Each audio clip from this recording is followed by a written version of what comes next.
Eu, eu confesso para vocês, conversei em off com alguns amigos e falei que eu não havia gostado da escalação. E confesso que publicamente eu demonstrei que não havia aprovado, mas fui super elegante e tentei, na minha análise, lá no Instagram, por exemplo, antes do jogo, ao analisar a escalação, eu tentei entender o Ramon Dias. É a velha frase do jornalista. Eu tentei pensar com a cabeça dele, porque era a única maneira que a gente tinha de tentar buscar uma solução, né?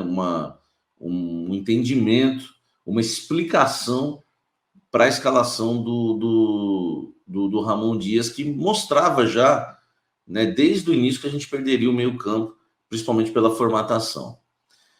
O Corinthians vinha jogando no 4-4-2 losango já há uma sequência de jogos.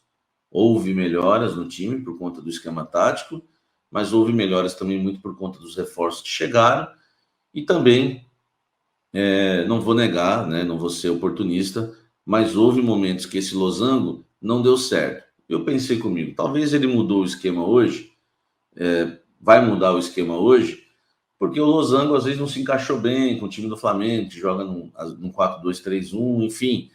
O São Paulo também jogava e não deu certo. Eu tentei, de alguma forma, né, pensar numa explicação, né, por que o Ramon Dias veio com uma escalação totalmente inesperada. Mas só para você entender, o esquema do Corinthians foi um 4-1-4-1. O Corinthians termina o jogo num 4-2-4, termina o jogo no... Enfim, na verdade, gente, o Corinthians terminou o jogo bagunçado, tá? O Emiliano e o Ramon começaram a fazer alterações, o time ficou extremamente bagunçado, e no intervalo ele coloca o Félix Torres e o Carrilho, né? Aí você fica imaginando, pô, foram boas mexidas. Assim, o Gustavo Henrique ia acabar sendo expulso, então ele ia ter que colocar um zagueiro, porque é complicado você ter um zagueiro. O Gustavo Henrique fez bem o primeiro tempo, afastou ali umas 2, 3 bolas de cabeça. O Flamengo não pressionou muito, então acho que foi até muito. Eu lembro de 2 cortes dele pelo alto, foi até muito para um time que jogou com um a menos, né, o Flamengo, já que o Bruno Henrique foi expulso. E aí você imagina, né, o Corinthians com um a mais. Desde os 27 minutos do primeiro tempo, nós vamos pressionar, vamos abafar, vamos sufocar os caras enfim, vamos sair classificados. Hoje é o nosso dia, é o dia do torcedor corintiano, né? É o dia que o Corinthians vai conseguir uma grande classificação. E o Corinthians não soube aproveitar o jogador a mais. Primeiro, o Felipe Luiz deu um nó tático. Deu um nó tático no Ramon Dias. O Corinthians demorou muito. O Ramon Dias, ele foi... faltou coragem para ele, né? Para eu não usar a palavra covardia, que seja uma palavra muito forte, mas uma covardia tática, sim. Faltou coragem para ele soltar o time, né? Faltou coragem para ele tirar um jogador mais defensivo, colocar o Coronado. Faltou coragem para o Corinthians marcar mais alto. O Corinthians deixou o Flamengo jogar. O Corinthians deu ao Flamengo um jogo muito confortável, um jogo de primeiro tempo que o Corinthians não agrediu. Um jogo de primeiro tempo, de você jogando com um jogador a mais, não tinha criação nenhuma no meio e ficava dependendo de cruzamentos do Matheus Bidu e do Mateuzinho. O Corinthians fez um primeiro tempo com um jogador a mais de chuveirinho, velho.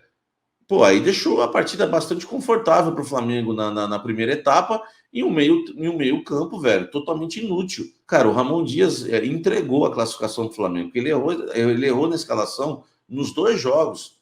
A gente está falando do jogo de volta hoje, mas ele errou também no jogo de ida. E ele testa Coronado e Garro, parece que é para mostrar num jogo difícil daquele que os dois não podem jogar juntos, sendo que o Coronado jogou ali numa função de segundo volante, jogando no losango ali do lado esquerdo.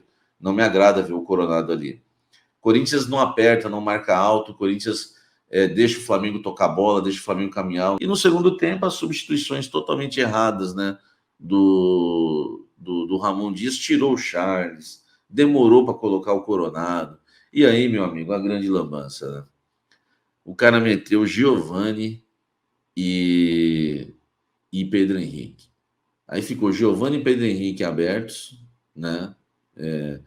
Por dentro, ele deixou Yuri Alberto e Romero. Enfim, ele fez uma lambança uma lambança no jogo, no segundo tempo.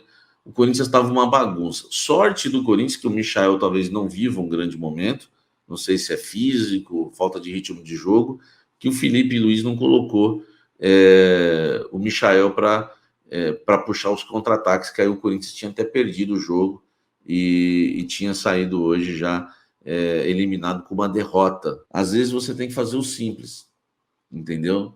Por exemplo, o Flamengo, o que o Felipe Luiz fez? Ele mexeu pouco no time, para não descaracterizar o time. Ele mexeu pouco. Ele foi mexendo só nas horas pontuais. A Arrascaeta cansou, né? Aí ele tira. O Ramon não. O Ramon não sabe mexer. Ele não tem equilíbrio. Daqui a pouco ele colocou todo mundo e, enfim, e o time ficou totalmente descaracterizado. E a verdade, gente, é essa. Né? O Corinthians hoje, né, não tem um treinador que é perfeito, pelo contrário, ele erra bastante, principalmente nas substituições e nas escalações. E, infelizmente, o Corinthians faz uma péssima partida, mas assim, para mim faltou vontade, faltou garra, faltou coragem, e de todo mundo, tá? De todo mundo. Faltou vontade dos jogadores, faltou qualidade do Ramon Dias, faltou qualidade para alguns jogadores, faltou raça, faltou tática, faltou muita coisa no time de hoje, e por isso que o Flamengo está na final e o Corinthians está eliminado. E outra coisa, um jogo como esse, você tem que escalar o que você tem de melhor. O que você tem de melhor. E o Corinthians não entrou em campo com o que tinha de melhor. O Carrillo tinha que ter começado o jogo como titular. E ele começa o jogo com Romero e Thales, dois jogadores que não vinham nem atuando, né, com a camisa do Corinthians. Então, o Ramon Dias erra feio na escalação, erra feio nas substituições, mas também os jogadores fizeram uma partida, né, bem ruim.